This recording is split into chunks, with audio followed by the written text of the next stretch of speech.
You've created an exposure of some sort. Somebody was reviewing something, attended something, looked at something, and now you need to follow up. Follow up is simply doing what you said you'd do.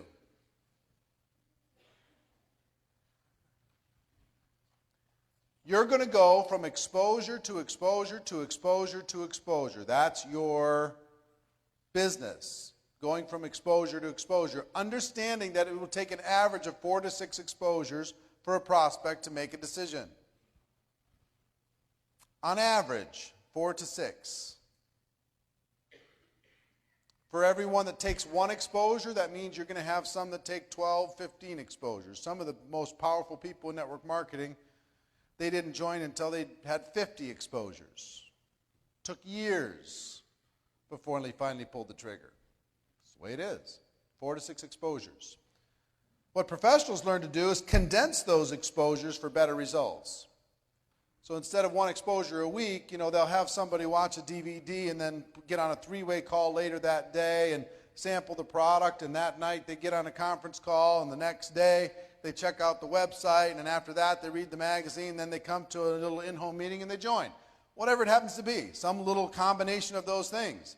If we did a little survey in this room and you asked you what was your first exposure, second exposure, third exposure, every single one would be a slightly different path. Some of you were so ready. The worst thing that can happen to you, here's the worst thing that can happen to you in Las Vegas. You go to the table and you win the first time you come here. Worst thing that could happen, because now you're thinking you're going to win every time, right? So same thing's true in prospect. You go to that first person, you do 1 exposure, boom, they join. Or you joined after 1 exposure, so now you're expecting everybody else to do the same thing. And now when they don't, you're perpetually disappointed. What is the deal? Why don't they join? I don't understand. Let me tell you what to do after we've done exposure number 1. We did exposure number 1. We talked about that before. We did the 8 steps, invitation to review a tool. Okay? Or whatever it is we asked them to do. Take some action. Follow-up is you've set it up before you finish the first exposure. You set up when you're going to do it. You set up how you're going to do it, right? You got the phone number. You got the time. You got the day. They have their assignment that they created for themselves, and now you're going to call. So you call, and you're going to say, what? Did you review the material? Did you watch the DVD? Did you listen to the CD? Did you read the magazine? Did you check out the link? Did you listen to the conference call? Did you do what we talked about? You're going to get one of 2 answers. If you do the 8-step process, the answers are going to be yes most of the time. But sometimes it's going to be no. Right? And if you have terrible skills, it'll be no more than yes. So, it's okay. We're going to get better and better and better. What some people do is they get irritated with their prospect. You said you'd watch that thing. For sure.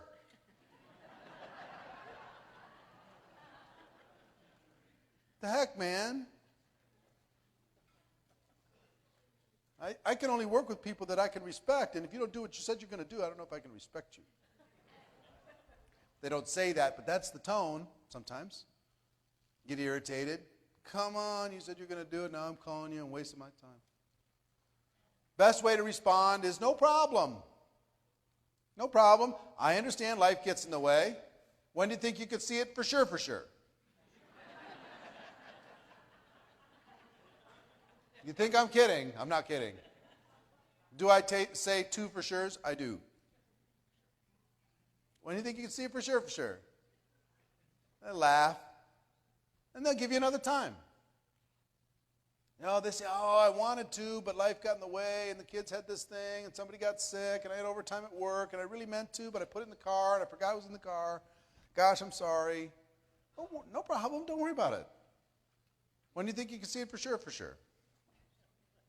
Sometimes they'll say, yeah, maybe, I don't know, just, get back to me. They're vague. Here's what you do when they're vague. Listen, I don't want to waste your time. I don't want to waste my time.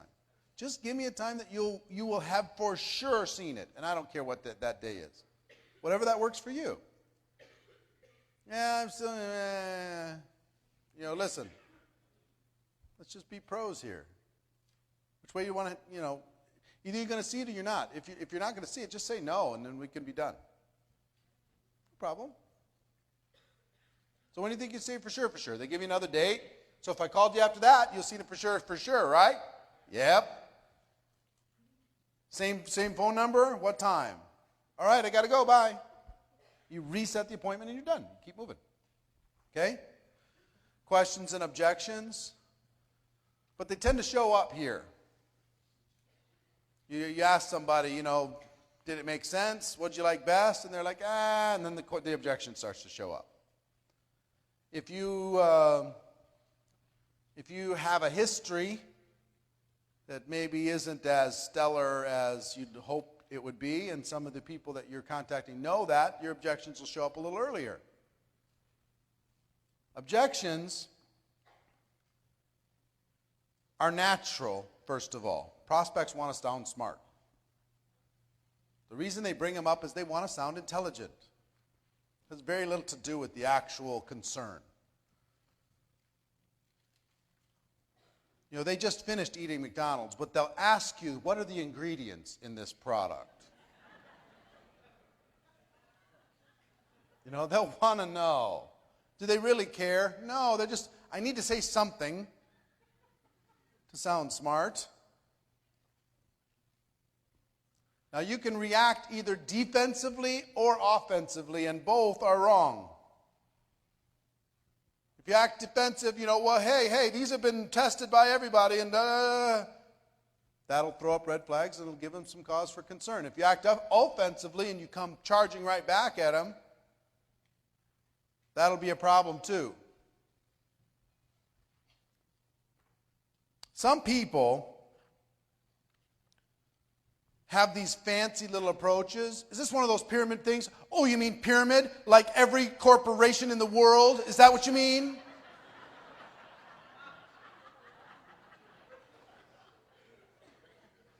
Is this a Ponzi scheme? Oh, you mean like the U.S. government? That kind of Ponzi scheme? Because they heard that in some seminar. It sounded really cool. So they decide that they're going to be offensive and just, Person says, I'm not sure if I have the time. Oh, stop it. Are you watching television? Are you listening to the radio? You have all kinds of time. Show me your calendar. Knock it off. You think I'm joking. Some of you you're so filled up with your ambition that you can't help yourself. Because you've convinced yourself, everybody has time. You can't wait for the opportunity to pounce on them. So offensive is just as bad as defensive. What you need to do is act as a consultant. You're going to ask some questions. You're going to guide them. What would a consultant do if you were not going to be their upline? Okay?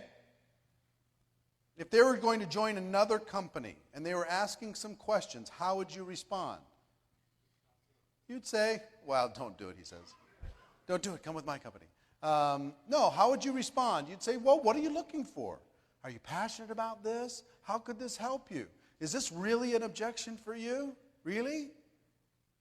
Is it something that you think you can get past? How could you do it? Act as a consultant to help a person get a result. That's what the professionals do.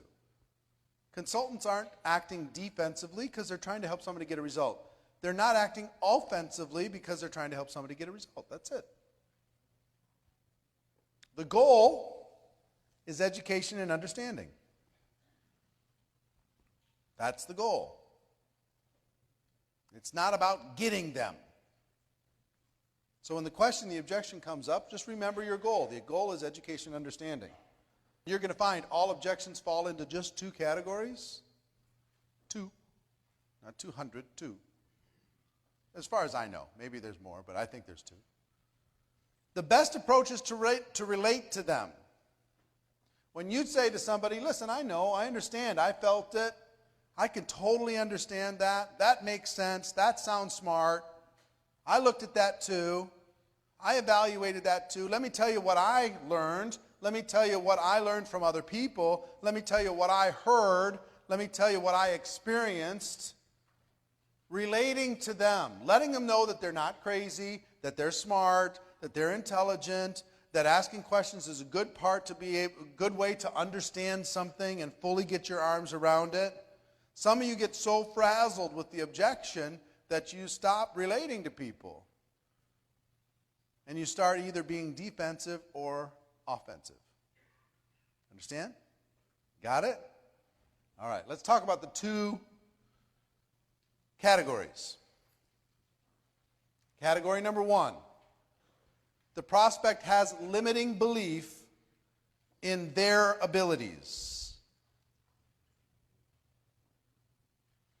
They don't think they could do it. They don't think they know anybody. They don't think they have the money. They don't think they have the time. They don't think something about themselves. They have a limiting belief in their own abilities to be successful. Category number one. Category number two, they have a limiting belief in network marketing. I don't think there's another category. There may be, but I don't think so. Give me an objection. Distrust? Limiting belief in network marketing. Give me another objection. It's a scam, network marketing. Don't have the money, number one. I got to talk to my wife, number one. Sorry? To believe in other people. Don't believe they can help get other people to do something, number one. Yep. Don't believe in you, that really is tied to network marketing. It's not for them, number one. Not a salesperson, number one. Don't miss business and friendship, number two. Huh? Can't find people, number one. You get that?